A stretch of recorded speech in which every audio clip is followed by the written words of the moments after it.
शेतकरी नेते बच्चू कडू यांनी घेतली चंद्रपूर जिल्ह्यातील किडनी प्रकरणातील पीडित शेतकऱ्याची भेट।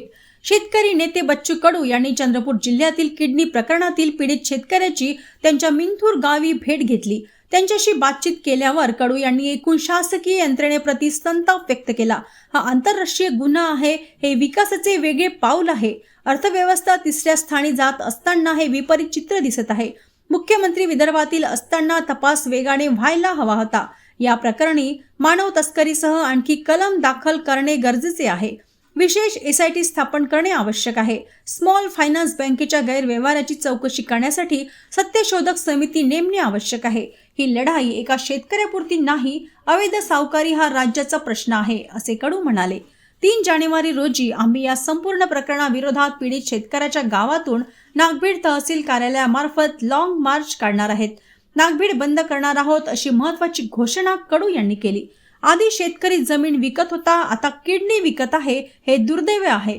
इथे पालकमंत्री, आमदार, खासदार कुणीही आले नाही, ही खेदाची बाब आहे। यात काही सावकार भाजपशी संबंधित आहे। भाजप रामाचे नाव घेऊन रावणाचे काम करत आहे। काँग्रेस असो वा भाजप, अशा सावकारी नेत्यांना पक्षांनी काढून टाकले पाहिजे। या प्रकरणाला हिंदू मुस्लिम रंग असता तर त्याला महत्त्व आले असते। शेतकरी प्रश्न असल्याने सत्ता असो वा विरोधी कुणीही महत्त्व दिले नाही। मुख्यमंत्र्यांनी दखल घेतली नाही, याचे दुःख आहे, अशी टीका कडू यांनी केली। काय म्हणजे मागणी आहे? खरं तर हा काही लहान सहान गुन्हा नाही आहे, गंभीर आहे, आंतरराष्ट्रीय स्तरावरचा गुन्हा आहे। याला या स्तरावरून त्याची चौकशी होणं मला वाटतं फार चुकीचं होईल। पहिली गोष्ट तर पहिले शेतकरी शेती विकून कर्ज फेडत होता, पण युगांतरानं विकास वाढत गेला असं म्हणतो आपण। विकासाचं एक वेगळं पाऊल टाकतो असं म्हणतोय। या देशाची अर्थव्यवस्था तिसऱ्या स्थानी जात असताना इथं जर रोशन सारख्या एका सामान्य कष्टकरी शेतकऱ्याला जर किडनी विकण्याची, त्याला जबरदस्ती करणं, ते विकून पैसे वसूल करणं, म्हणजे 1 लाखाच्या बदल्यात 8 लाखाची किडनी द्यावं लागतं, हा अतिशय मला वाटतं गंभीर प्रकार आहे। याला राष्ट्रीय स्तरावर खरं तर अशा पद्धतीनं गुन्हे घडताना पाहतोय। असे गुन्हे सरासरी घडत नाही। आणि इथे या राज्यातला मुख्यमंत्री इथून फक्त 150 किलोमीटरवर असताना सुद्धा, विदर्भातला मुख्यमंत्री असताना त्याच्यावर आतापर्यंत जे काही ज्या पद्धतीनं समोर जायला पाहिजे होतं, अर्थात इथल्या एसपीनं फार चांगलं सहकार्य त्याला केलं, एकंदरीत त्याच्या बोलण्यावरून मला आठवतोय। पण तो अजूनही जे गुन्हे व्हायला पाहिजे, 1994चा थोटा ऍक्ट आहे, तो कलम 18 बेकायदेशीर अवयव काढणे, हे गुन्हा दाखल व्हायला पाहिजे। कलम 18ची आम्ही मागणी करतो आहे। कलम 19 अवयवाची तस्करी झालेली आहे आणि हा आंतरराष्ट्रीय स्तरावरचा गुन्हा आहे। याच्यावर जे काही रॅकेट आहे, ते रॅकेट पूर्ण कसं येईल? कलम 20 आहे, त्यात दलाल, एजंट, सावकार, डॉक्टर हे सगळे, याच्यात 10 वर्षाचा मोठा दंड आहे।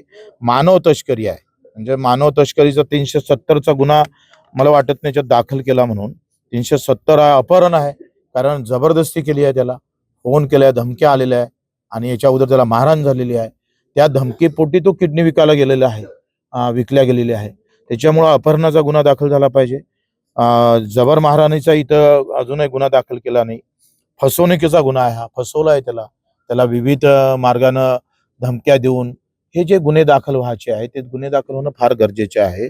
आणि एकंदरीत खंडणीच्या बाबतीत इथं गुन्हा दाखल केला, पण याच्यामध्ये अधिक आहे। पासपोर्ट ऍक्ट आहे एक, पासपोर्ट आंतरराष्ट्रीय जेव्हा गुन्हा घडतं तेव्हा कोलंबियामध्ये जो गेला असन, तिथले कोण डॉक्टर आहे, तिथली कोणती टीम आहे, आता ही इथला एसपी तो मला नाही वाटत त्या गुन्ह्यात पूर्ण पुरू शकेल। आणि एक स्पेशल एसआयटी इथं निर्माण केली पाहिजे। आणि राज्यामध्ये अशा प्रकारचे गुन्हे सर्रास सगळीकडे होत आहेत, सर्रास आहे। म्हणजे यात सूक्ष्म बँक ज्या आहे, त्याला काय म्हणतो आपण, सूक्ष्म मायक्रो फायनान्स वाले आहेत, किंवा फायनान्स जसे महिंद्रा अँड महिंद्रा फायनान्स वाले आहे, हे सगळे जे काही अवैधरित्या मधातच गाडी उचलून नेणे, तशा प्रकारच्या धमक्या देणे, यासाठी एक सावित्रीबाई फुलेच्या नावानं एक सत्यशोधक समिती नेमली पाहिजे। पुऱ्या महाराष्ट्रावर ऐवज सावकारकी, म्हणजे हँड लोन जे आपण पाहतोय, धमकीपोटी वसूल करणारे, अशा याच्यावर कशा पद्धतीनं बंधनं घालता येईल यावर समिती नेमणं। कारण ह्या रोशनच्या माध्यमातून हे प्रकरण सगळं उघडकीस आलं। रोशनला आम्ही त्याला विचारलं का या लढाईसाठी तू सहभागी होणार काय? ही लढाई फक्त एका गावापुरती, नागभीड पुरती नाही, तर ही लढाई महाराष्ट्र आणि देश व्यापी लढाई आहे। आणि त्याच्यामुळं मला असं वाटतं का 3 जानेवारीला आम्ही, ज्या दिवशी सावित्रीबाई फुलेंचा जन्मदिवस आहे, आणि तिथीनुसार जिजाऊचा पण जन्मदिवस आहे. या दोनही जयंतीच्या दिवशी आम्ही या रोशनच्या घरापासून तर नागपीठ पर्यंत एक मोठा लॉंग मार्च आम्ही काढतो आहे. नागमेळ आम्ही बंद करणार आहोत आणि हे सगळ्या मागणी आम्ही करतोय. त्याला पैसे परत दिले पाहिजे, कारण त्यानं कमी भावात शेती दिली, त्याचे दुप्पट आजचे रेट काय आहे, त्यानं किती कमी भावानं ते त्यानं वस्तू विकल्या आहे, त्याचं जो काही आयुष्याचं नुकसान झालं आहे त्याचं काय, त्याची भरपाई कोण देणार आहे. या सगळ्या गोष्टीची मागणी आम्ही आज निवेदन देऊन मी आता इथून सरळ तहसीलदाराकडे जातोय, त्यांना निवेदन देतो आणि 3 तारखेला यावर मोठा एल्गार म्हणजे नागपीठ ते मी स्वतः राहून इथून आम्ही सकाळी 7-8 वाजता पायी निघू, नागभीडला पायी जाऊ आणि तिथं नागभीड बंद करू आणि महाराष्ट्रात आम्ही जे मागणी करतो आहे त्या सगळ्या मागण्या सरकारनं जर मंजूर केल्या नाही तर एकापेक्षा मोठं आंदोलन भविष्यात आम्ही करणार. कारण हे एका शेतकऱ्याची पीडा नाही, म्हणजे पहिले जमीन विकावं लागत असणाऱ्या शेतकऱ्याला किडनी विकावं लागतं. साधा पालकमंत्री आला, मला वाटतं आले पालकमंत्री, खासदार आला नाही, आमदार आला नाही. त्या आमदारांना ही फुरसत सापडत नाही. आणि याच्यात तर तो बावनकुळे नावाचा काही बीजेपीचा गुंडा आहे त्याच्यात,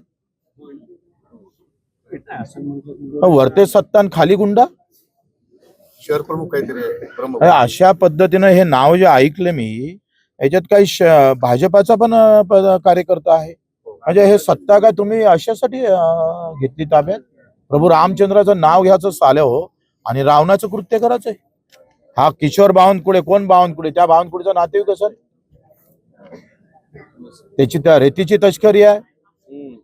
प्रदीप बावनकुळे आहे, सतीश काळवांडे आहे, लक्ष्मण उरकुटे आहे, संजय बल्लारपुरे आहे आणि हा बोरकर आहे. हे सगळे ह्याच्यात भाजपचा शहर अध्यक्ष पण आहे. अशा पद्धतीनं जर भाजप सत्तेचा उपयोग करत असाल तर भाजपचे असे गुंडे किती तालुक्यात आहेत ते शोधावं लागेल, शोधलं पाहिजे असे गुंडे. प्रभू रामचंद्राचं नाव घ्यायचं, आमच्या हाती भगवा झेंडा घ्यायचं, धर्म की जय म्हणायचं, बटेंगे तो कटेंगे म्हणायचं, आमच्याच माणसाला मारायचं, हिंदूलाच कापायचं तुम्ही भाजपचा झेंडा घेऊन. भाऊ, याच्यातल्या एका सावकाराच्या पत्नीला काँग्रेसनं तिकीट दिलंय सध्या, उद्या त्याचा निकाल लागला. जे काही असन अशा लोकांना तातडीने त्या पक्षानं बाहेर काढलं पाहिजे.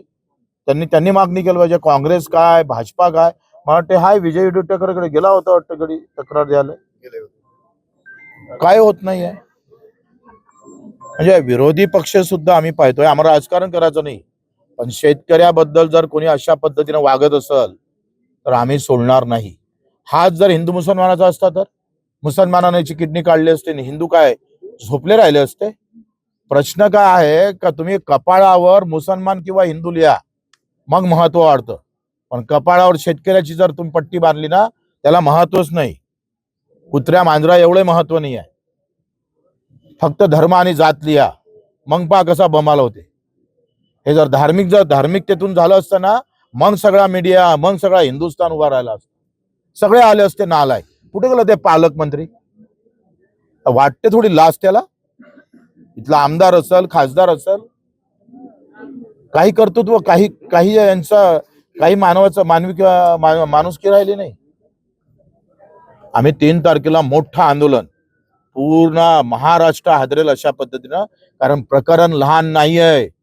शेती विकण्यापुरतं मर्यादित राहिलं नाही, अवयव विकावं लागतं या देशामध्ये 21व्या शतकामध्ये. आमची अर्थव्यवस्था 3ऱ्या स्थानी जात असताना लाज वाटायला पाहिजे मुख्यमंत्र्यांना सुद्धा. साधा एक फोन करता नाही आला मुख्यमंत्र्याला, विचारपूस नाही करता आली.